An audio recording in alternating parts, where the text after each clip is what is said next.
Masai cha. Sa of jaja and then of till kanak prayer by yet taktabi this time. Maskigam Messiah but the destiny jena beyan kat yetzaltek.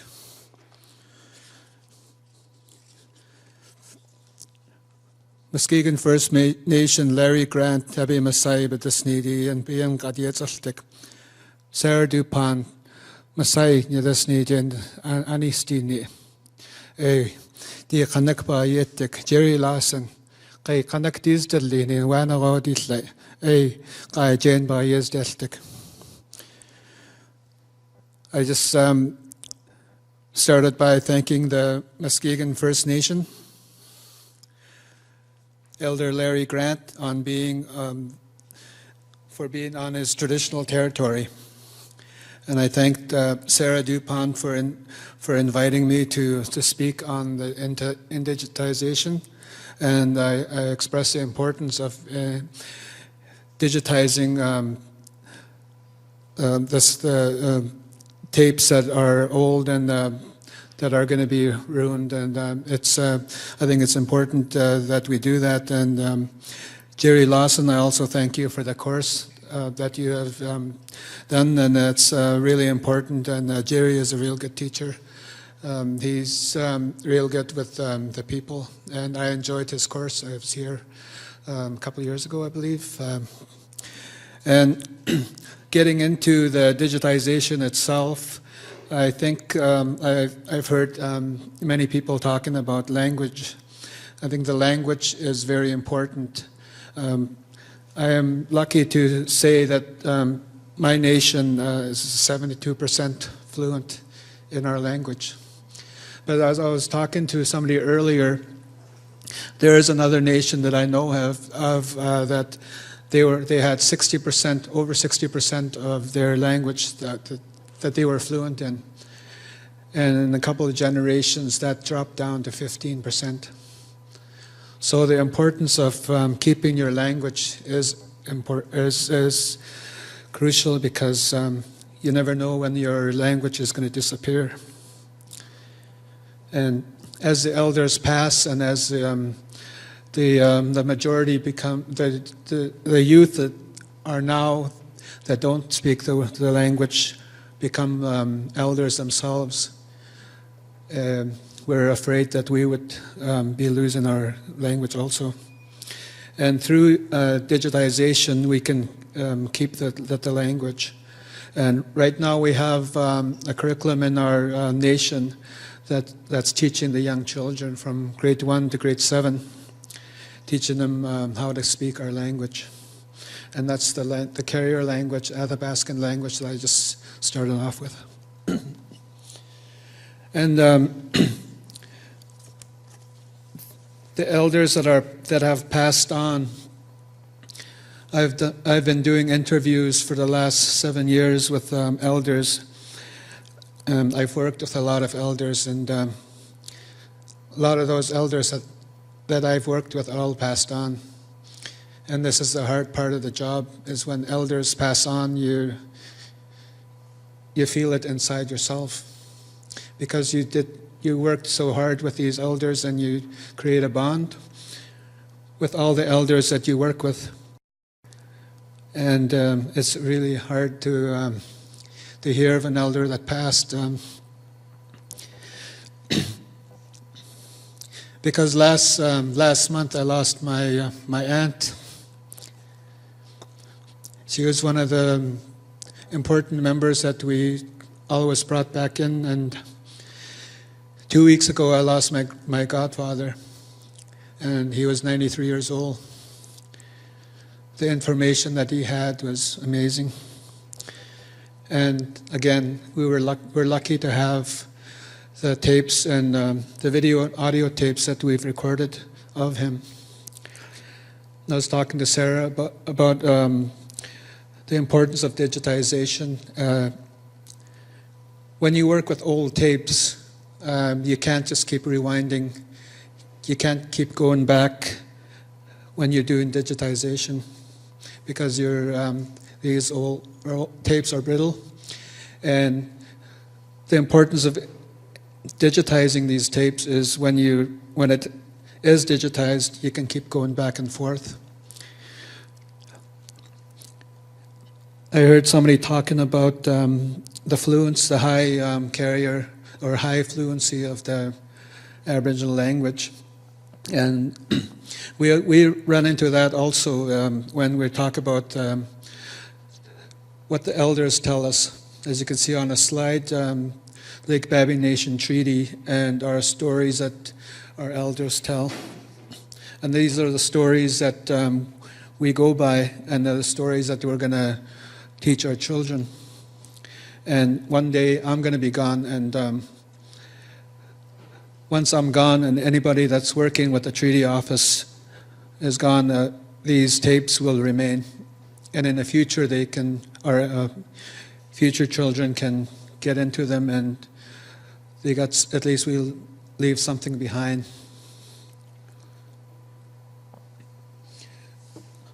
The traditional youth studies is really important when it comes to First Nations. First of all, I would like to say that in our traditional territory, there's not only First Nations, there are not only LBN members, there are private owners, as we call them, non-Aboriginals that live on there, and we consider them as members of the First Nations because we all live together. When I say that, I truly mean that. And a lot of our counselors, or a lot of our chief and council and our leaders all have the same thing that I'm talking about. Interviewing the elders is really important, as I stated, writing down the information given by the elders, creating maps, collecting photos of these elders that they have given. Our hunting areas, fishing sites, berry picking, and the sites collected Indian medicine.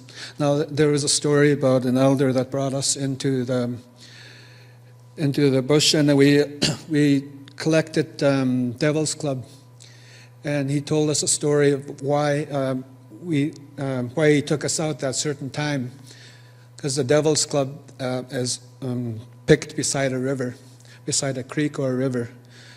And that time when we were there, the creek was really high. The river was pretty high, and he said that the Devil's Club has more power when you collect it when the creek is pretty high.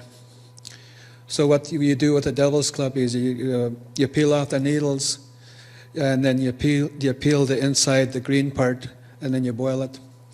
And you mix it with spruce and juniper leaves. And then that gives you medicine. And that's how the medicine is made. And that part of the was that part I learned from old cassette tapes. And I didn't review the cassette tape. I viewed the digitized product that was made from the cassette. And knowing our history and keeping our culture strong is also important. Here you see Chief Michelle and the bellman. This was around August when the sockeye starts running. And this is them drying salmon, sockeye salmon outside. Is what you do is you dry the sockeye salmon outside, then you bring it in, you cut it up, and then you bring it inside to smoke it. And that's part of our culture, and that's the culture that's keeping strong, because now we have elders teaching the young people how to cut fish, how to smoke the salmon properly, how to make sure you preserve everything that comes out of the water. And the villages that we have, there's about 5 villages on our traditional territory, and collecting these information on these villages are important. All the areas where our members lived had their houses and their smokehouses, fishing camps and cabins, and Here we have the barricades before they were brought down in 1906. This is Nilkitqua Lake, and it's between the Babine Lake and the Babine River. And this is a story that, as you know, 1906 was a long time ago. And these stories were told in the 30s by cassette tapes and real old tapes. And these were tapes that were digitized, maybe I'm wrong, it's probably the 50s or 60s. But stuff like that, information that we were lucky to have because of digitization, and digitization is the only way that we can keep viewing these tapes. Here we have Father Kokala and Big George. Big George was a chief of Old Fort, and Chief Jack Williams was the chief of Fort Babine. But Jack Williams was the chief of the whole Babine territory. And this is a shot of the three of them in Ottawa in 1906, when Jack Williams and Big George were accompanied by Father Kokala to go to Ottawa and fight for our fishing rights, because the barricades were taken down from the previous photo that you've seen. And in 1905, Helkinson, fisheries named Helkinson, went into Babine Lake, and he started taking down the fish weirs because he believed that the Babine people were taking too much fish. But he kind of went in there, and he immediately assumed that the Babine people were taking too much fish, but he didn't ask questions. He just came in and did his business and went back. He wrote a letter to J.T. Williams, who was a head man for fisheries, and he told him that the Babine people were taking too much fish, because he's seen these fish weirs that they were all full of fish. But one thing he didn't know is some of the fish, some of the species that haven't spawned yet were being released once they were taken out of the weirs.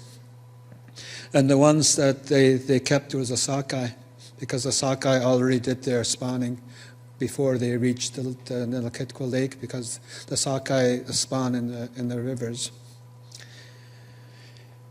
And these are some of the things that if it wasn't for digitizing, we wouldn't have been able to and thank you again, Sarah and Jerry, for that.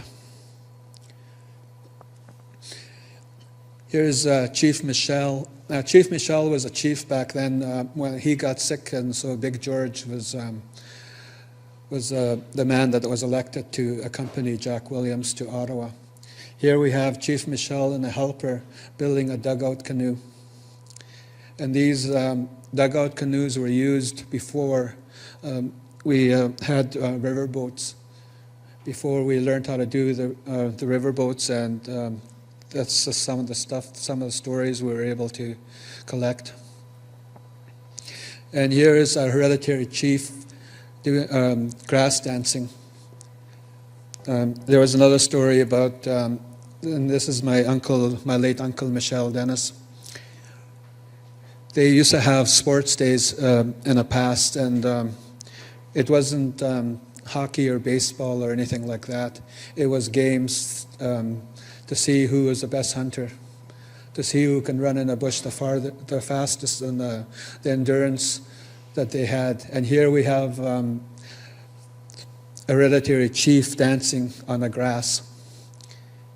And he was getting timed on how long he danced, and that was the competition of who was the strongest, who was the fastest.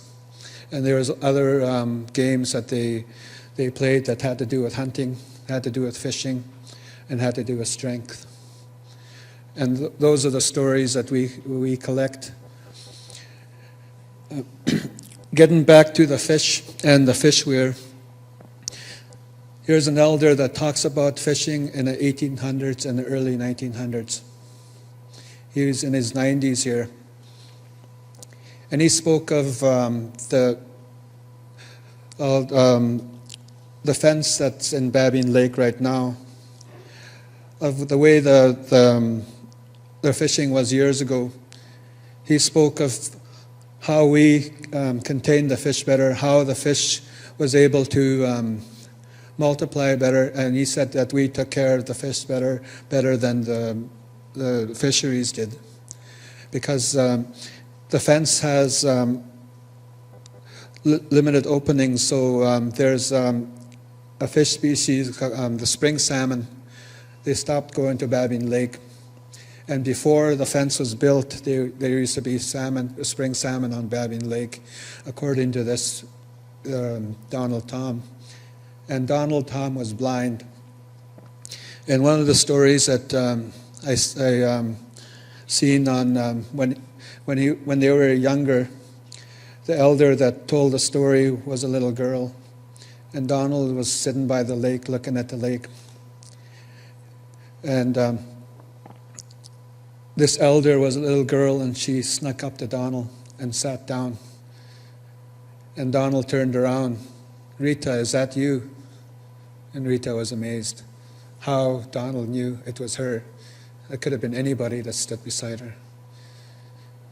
And he kept on calling her, and 3 times he asked her, "Is that you?"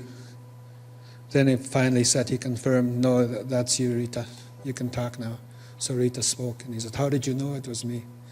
"Well, I know what the sounds that you make." And that's the elder, how amazing it is. And I remember Donald's later years, when he was older, on our reserve in Babine Lake, or in Burns Lake. He used to leave a house, and he didn't have any guidance. He would go out and visit friends, and he would knock on a door, and he would say hello to the person that was living at that place, and he knew exactly where he was. And that's how amazing this man was. And here I like to talk about the Aboriginal people, our hard-working people, as you all know. Because back in the day, we had to be hard-working people. A lot of the older stories that I've heard was you can't just go to the supermarket and you can't buy meat or groceries. You had to go in the bush. You had to work for your next meal. And the variety that they talked about in the bush was amazing. The stories that the men would go out and they wouldn't see their families for months at a time, always out doing something. Bear hunting, and there's always a time for bear hunting. Moose hunting, the same thing. Trapping. Trapping was implemented to the Lake Babine Nation in 1924. But prior to the trapping, we used to make our own. Traps. They used poplar trees. They would cut a square on a poplar tree, and then they would start pulling. They would walk back, and they would pull as far as they can. And when it breaks, and it all goes down, and you have a long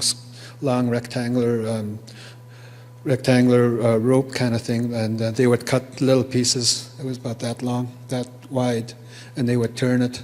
They would keep making it wet, and they would turn it, and then that's how they made their rope. And in our language, that's called galtai.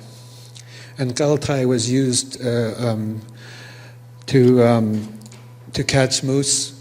It was strong enough to hold a moose, and they would have their spears that was made out of obsidian. The head was made out of obsidian, and that's the obsidian that they got from trades.